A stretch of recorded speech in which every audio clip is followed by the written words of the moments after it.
Слава Украине, привет всем от Полонского. Наша любимая рубрика «Потери российско-фашистских войск в Украине». Сегодня 18 апреля 2025 год.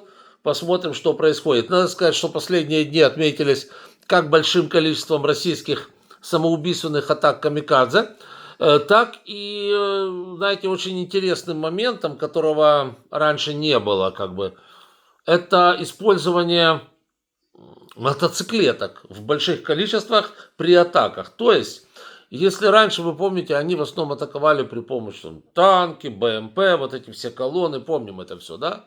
Потом как-то вот с танками у них не очень это все стало складываться, и с БМП хуже стало, и они начали использовать в том числе грузовики. Вот. Потом просто посылали пешком эту пехоту, ее там тысячами убивали, они следующих посылали. Вот. А сейчас они ноу-хау новое выдвинули, и вчера наблюдались атаки таких же вот суицидальников на мотоциклах и на багги. Причем, если раньше там, знаете, 3-4 двигалось единицы техники, ну до десятка, да, то тут сразу много. 50 или 100, да, и их всех, конечно, да, их разгромили, поуничтожали. Вот, тут еще встает вопрос, конечно же, о правильности нашей обороны. Я никому ничего не хочу советовать, но, в принципе, вот эти виды транспорта атакующего, если так можно выразиться, очень легко останавливать как обычным противопехотными минами, так и обычной колючей проволокой. Она же никуда не поедет дальше. Вот, ну, это как бы так, я думаю, это очевидные вещи. Надеюсь, что...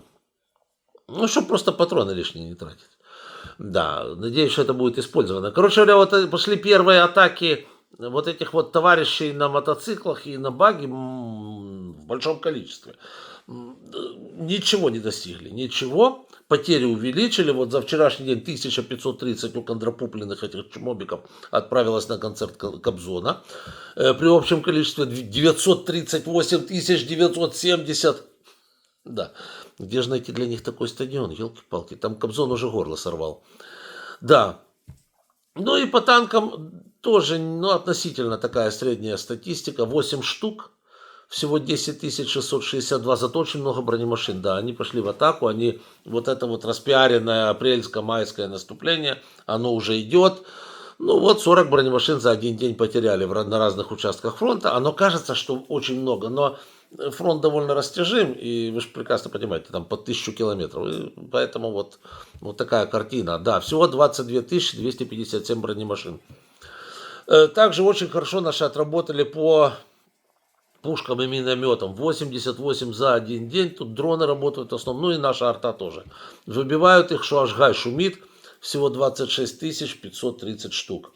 Также был уничтожен один град, всего 1367 единиц РСЗО, и одно средство ПВО, вот это всегда греет душу, это замечательно, всего 1136, значит, наши дроны смогут летать в Шую и дальше, да, не в Сую, а в Шую, да, там вчера большой шухер был, да, ну и... Надо сказать, что рашисты тоже посылают по нам большое количество дронов. Мы все прекрасно видим, что они бьют, в отличие от наших, которые лупанули там по воинской части, они бьют по гражданским. Это все, мы прекрасно все видим, это уже все съели, как говорится, привыкли к этому, знаем, что такое рашизм, рашисты и как это работает. 140 дронов сбито за один день, всего 33 065. И вот что, вот дошли, интересно. Автотехника 312 за один день, это абсолютный рекорд, и это как раз за счет того, что они на небронированной технике, включая мотоциклы, массово пошли в атаку. То есть, им вообще наплевать на свой лишний состав, да, он у них тупо лишний. Это тупо обнуление идет, каким-то образом достичь преимущества, ну, смысл в чем? Что вот эти мотоциклы все-таки на большой скорости, хоть кто-то сумеет пролететь там какое-то расстояние, где-то упасть под кустом и зацепиться там, да, ну вот как-то так они рассчитывают, потому что они смотрят, что когда посылаешь там до десятка мотоциклов одновременно, ну их просто FPV-дронами разбирают моментально, вот, а если послать 300 штук мотоциклов одновременно, да, 290 забьют, но десяток останется где-то там, и их придется уже выковыривать, да, вот таким вот каким-то образом идет расчет, с тем, чтобы положив огромное количество чмобиков, где-то там зацепиться за какую-то безымянную высотку, за куст, за дерево, за корень, где-то там упасть в канаву, там вылежать в этой канаве и так далее. То есть зацепиться за какой-то кусок местности. Путину нужна местность. Ему плевать на количество этого лишнего состава этих вот, господи, проси, этих Ваник, дураков, которых набрал вот со всех помоек и отправил их подыхать в Украину. На это ему вообще начхать. Вот, ему главное земля. Правда, зачем, если он свою загадил? Ну, это их проблема. Да, всего 44 954. Итак, фиксируем. Максимальные потери по автотехнике.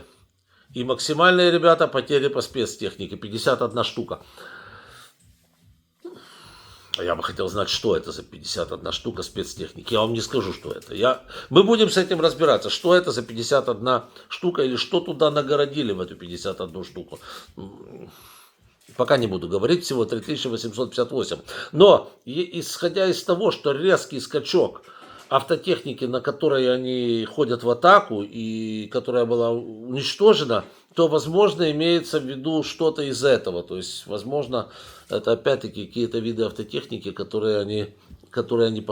которых они поставляют на забой чмобиков. Ну, будем надеяться, что в ближайшее время мы разберемся, что как-то вот это станет более понятно. Пока же надо понимать следующую вещь, что рашисты в очередной раз меняют тактику и пытаются большими, на этот раз упорно большими, быстромобильными группами зацепиться где-то что-то как-то за какой-то клочок земли, при этом абсолютно не считаясь с потерями.